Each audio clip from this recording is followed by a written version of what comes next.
Hello, my name is Kayla Olimaron.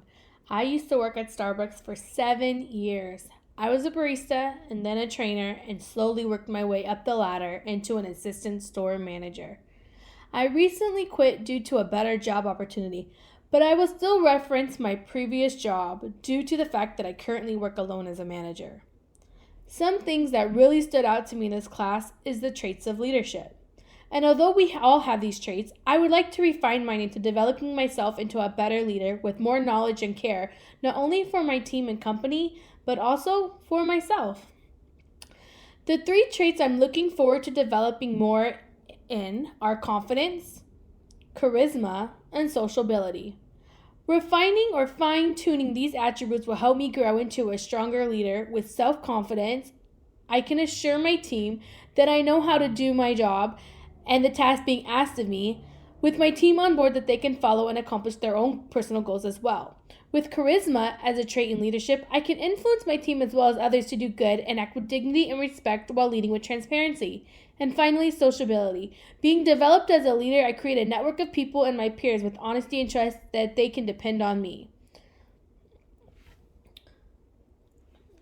Conflict in the workplace is for sure an inevitable situation that will arise on more than one occasion.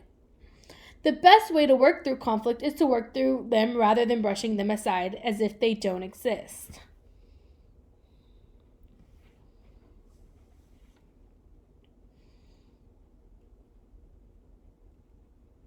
I find that the Fisher and Urey's method of principal negotiation was the best method of solving conflict in the workplace.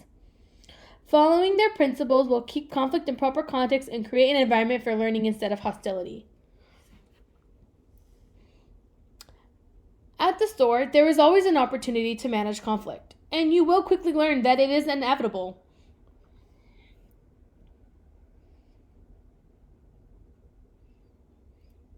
Conflict is a felt struggle between two or more interdependent individuals over perceived incompatible differences and in beliefs, values, and goals, or over differences in desires for esteem, control, and connectedness.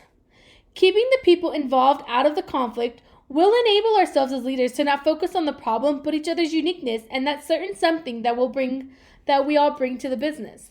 When we as leaders focus not on the position that we or others hold, but following the entrance of the conflict, when we conflict, we then get to the root and help others to see the other side of the conflict.